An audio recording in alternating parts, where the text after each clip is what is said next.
The Clock That Talks. Chapter 1. The Attic Discovery. Tom, a 10-year-old boy, was visiting his grandparents for the weekend.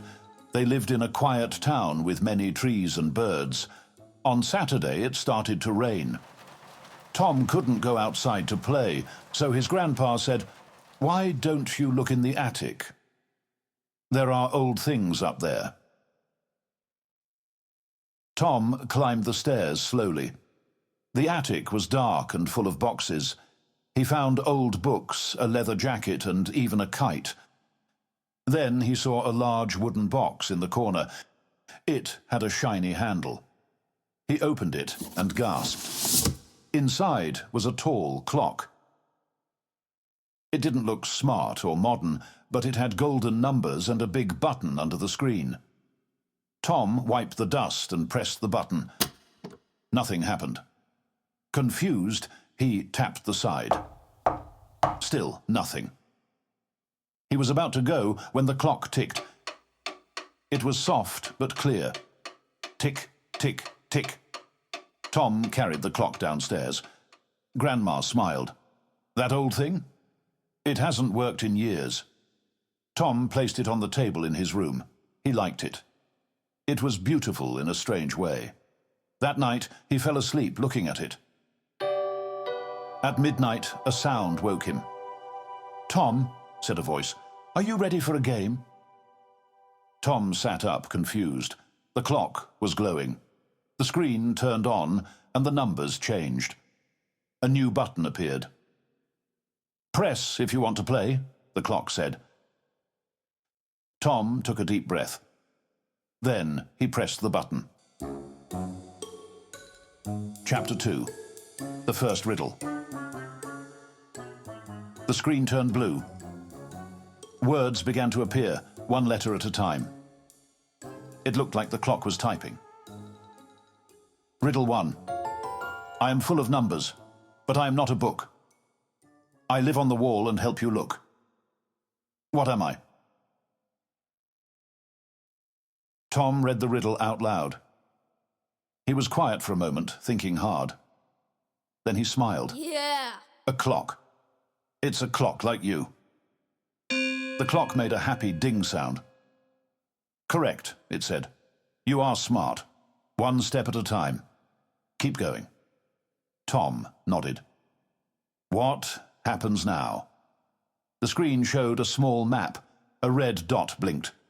Under it, a message said, "Look under the couch." Tom got out of bed. The house was still and dark. He walked to the living room and looked under the couch. Something shiny caught his eye. It was a small box with a golden ring tied to it with string. He picked it up and opened it. Inside was a soft feather and a card. The card said, "For the brave and kind." Tom smiled proudly. He felt excited. This was not just a game. It was something special, something magic. He went back to his room and placed the feather on the clock. "Good job," said the voice. "Tomorrow at midnight, we continue." Tom nodded. He lay back in bed, holding the box. He couldn't wait for the next riddle. Chapter 3. A Whisper in the Wind. The next day, Tom couldn't stop thinking about the clock. He kept the little box in his pocket and touched the feather from time to time. No one else seemed to notice anything strange. Grandma made pancakes and Grandpa read the newspaper, but Tom was waiting for midnight. That night, the clock ticked louder. Tick, tick, tick. Then it glowed again. "Tom," it said softly, "it's time."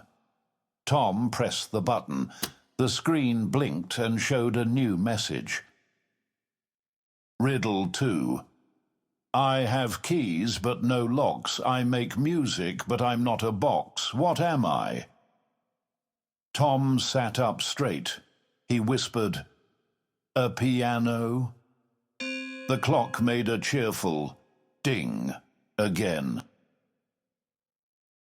Yes, you are learning quickly. A new message appeared. Go to the music room. Tom blinked. Music room? Then he remembered. His grandparents once showed him a tiny back room full of old furniture and a dusty piano. He tiptoed through the house and opened the door to the small room. The piano stood quietly in the moonlight, covered in a thin cloth. He pulled the cloth away. On the piano keys was a small envelope. He opened it. Inside was a photo of a young boy holding the same clock many years ago. On the back it said, "I played the game too. Good luck." Tom's heart beat faster. Someone else had played this game before him. But who was he? His grandpa? Someone else? He returned to his room and placed the photo next to the feather. "This is the person who made me," said the clock. "He was kind and clever. He built me to help children find courage." Tom couldn't sleep for a long time. His adventure was only just beginning. Chapter 4. The Whispering Wall. Tom couldn't sleep. His mind was busy with questions. Who made the clock? Why did it choose him? What was the feather for? But somehow, just before morning, he drifted off. The next day passed slowly. Tom helped Grandma bake cookies and listened to Grandpa tell old stories. But his thoughts kept returning to the clock. When night finally came, he sat in bed, waiting. At midnight, the clock lit up again. This time, the screen turned green. Riddle 3. I hear everything but cannot speak. I can hold your secrets but never leak. What am I? Tom frowned. This one was harder. He repeated the riddle out loud. He tapped his fingers. Hears everything. Doesn't speak. Holds secrets. Then it clicked. A wall, he whispered. It's a wall. The clock gave a soft chime. Correct, it said. Find the one that listens best. A new dot appeared on the map. This time it pointed to the hallway. Tom tiptoed to the hallway and looked at the wall near the old painting of a boat. He tapped it. Nothing. Then he pressed his ear to it. For a moment, there was only silence. But then he heard it. A whisper. So quiet it almost sounded like wind. But no, it was a voice. It said, "Behind me lies the next key." Tom's heart raced.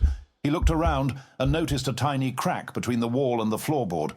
Carefully, he pulled. The wood moved. Inside was a small folded paper and a silver key.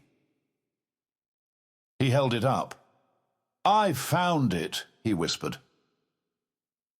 "Very good," the clock said from his room. "You're getting closer."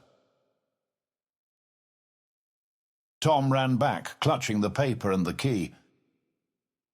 He had no idea where the journey was leading, but he wasn't afraid. Chapter 5. The Room of Shadows. That evening, Tom felt different, stronger, braver, but also curious. He held the silver key tightly in his hand as the clock ticked beside him. When midnight came, the glow returned, this time in a deep purple. Riddle 4, the clock said. I do not walk, yet I follow. I grow in light, but disappear in darkness. What am I? Tom whispered. A shadow. The clock chimed. Yes. The next place waits where shadows dance.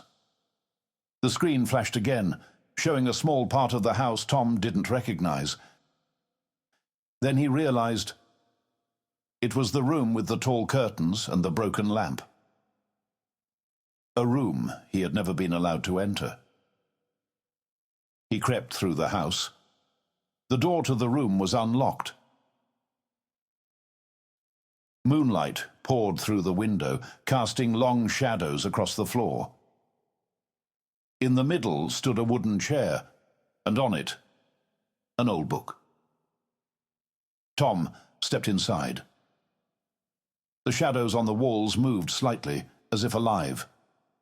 He reached for the book, but it was locked with a small silver lock. He took a breath and used the key. Click. The lock opened. Inside the book he found drawings, maps, riddles, and names of children who had played before. One page was marked with a gold ribbon. It said, "The one who listens, who feels, who dares, will wake the clock." Tom turned the last page. A mirror was hidden inside. As he looked into it, the clock's voice whispered, "You are almost there." Tom smiled. Yeah. He closed the book and went back to his room. The final riddle was waiting. Chapter 6. The Final Riddle. That night, Tom stayed awake, waiting. Midnight came, and the clock lit up again. The voice was softer now, like a whisper. "Tom," it said, "this is the final riddle. Are you ready?" Tom nodded. "I'm ready." The screen glowed gold. The words appeared slowly. "I am not seen, but I am always near. I can make you smile or cry a tear. I live in your heart, not in your hand. To finish the game, you must understand. What am I?" Tom read it twice, then closed his eyes. He thought of the ring in the box, the kind words, the map, the quiet house, and the warm feeling he had every time the clock spoke. Then he opened his eyes. "You're talking about love," he said. "Or maybe kindness." The clock glowed brighter. "Both," it answered. "You have passed the test." The screen changed one last time. A message appeared. "You have reminded the clock why it was made. Not for time, but for memory, kindness, and courage." A small door on the clock opened. Inside was a tiny book, no bigger than Tom's hand. The cover said, "For those who listen." Tom opened it. Each page was blank until he touched it. Then, slowly, words began to write themselves. They told the story of a boy, a clock, and a magical journey. His journey. Tom smiled. He put the book beside his bed and looked at the clock. The voice spoke one last time. "Thank you, Tom. You've woken me up." Then the light faded. The clock stopped glowing, but it kept ticking. A soft, steady sound. Tick, tick, tick. And Tom, with the book and the clock, drifted off to sleep, dreaming of riddles, maps, and quiet magic. The end.